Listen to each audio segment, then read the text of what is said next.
What if the real way out of poverty has nothing to do with some brilliant, flashy startup idea?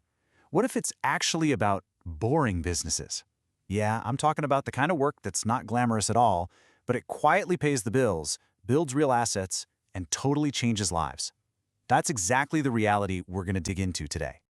All right, let's get right to the heart of it. This quote nails it. Poverty is not a lack of dreams, it's a lack of cash flow. So the problem isn't that people aren't dreaming big enough. The problem is a cash flow problem. And the solution isn't just more motivation, it's finding those everyday problems that people are already paying money to solve and then just solving them reliably. So to really bring this to life, we're going to follow the story of a guy named Stix. And look, he's not some kind of genius, he didn't win the lottery, he was just realistic. He started by looking at what his community actually needed, not by chasing some grand passion. And here's the really cool part. Each business he started, it was like a key that unlocked the skills for the very next one. So where do you even start on a journey like this? Well, it's not with some crazy revolutionary app. Nope. It starts with the most basic, most unavoidable problems you can think of. For Stix, this meant building a foundation of, well, not just services, but of good old-fashioned trust. Okay, so his first few moves were all about solving those problems you just can't avoid. First up, cleaning. And he figured out pretty quick that the real product wasn't a clean floor, it was reliability. Being the person who shows up every single time. That trust then led him to laundry services. Why? Because he learned people will pay good money to avoid inconvenience to get their time back. And then came water distribution. I mean, that's a basic survival need, right?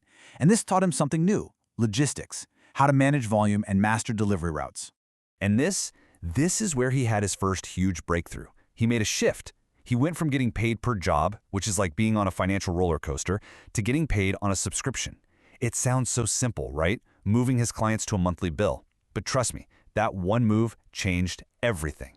It created predictable cash flow, and that's the bedrock you need to escape that constant day-to-day money scramble. And that stability, it changed the whole game. Suddenly, he had breathing room.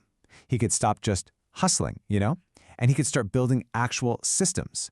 This is that critical leap from just working to building a machine that starts working for you.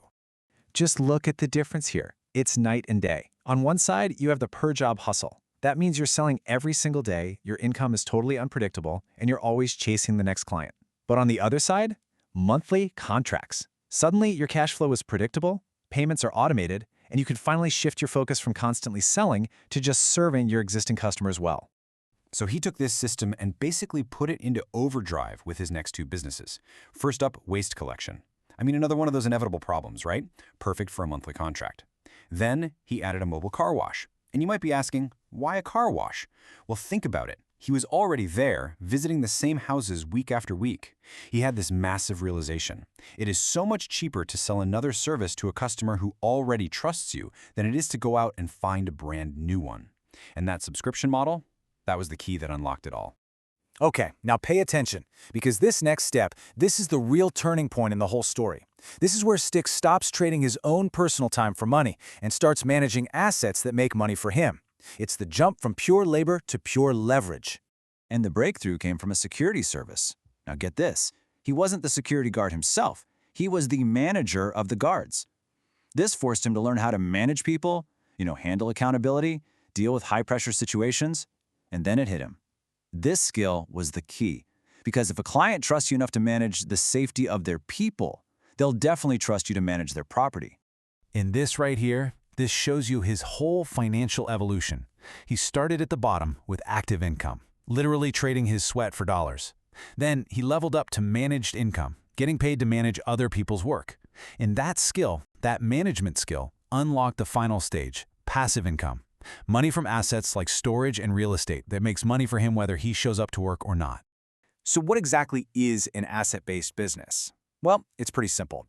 It's a business where the thing that's making you money is property or system, not just you showing up and working every day. So think about his storage units. People pay him a monthly fee for that space, and it takes very little of his daily effort. Same idea with rental properties. The business itself starts working for you. So let's step back. What happens when you've figured out services, you've mastered contracts, you know how to manage people, and you understand assets? Well, you reach the final stage. This is where all those skills you fought so hard to learn finally come together to create something with real, truly life-changing scale. This journey, this stacking of businesses, is really the whole story, isn't it? Every single one of these so-called boring businesses was like a class he had to take. Cleaning taught him reliability, waste collection taught him contracts, security taught him how to manage people, storage taught him how to manage assets. And every single step was building towards that final goal, mastering the entire system. Now, his final businesses, logistics and bulk food trading, might seem like this huge leap into the unknown, but they weren't. They were the most natural next step based on everything he'd already learned. Think about it. He already knew delivery routes from the water business. He understood contracts inside and out from waste collection, and he knew how to build disciplined teams from his security company. Logistics wasn't some brand new idea. It was the final exam after a decade of studying. And really, that's the secret right there.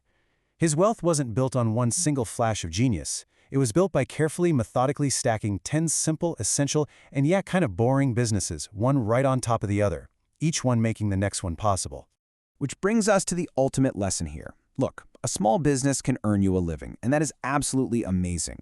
But scale, creating systems that work without you, that go beyond your own time and effort, that is how you truly escape poverty and build real financial freedom. So, I'm going to leave you with a question to think about. Just look around your own neighborhood, your own community. What are those annoying, inconvenient, but totally inevitable problems that you hear people complaining about every single day? Because I'll bet, hidden inside one of those boring complaints is your most realistic path forward.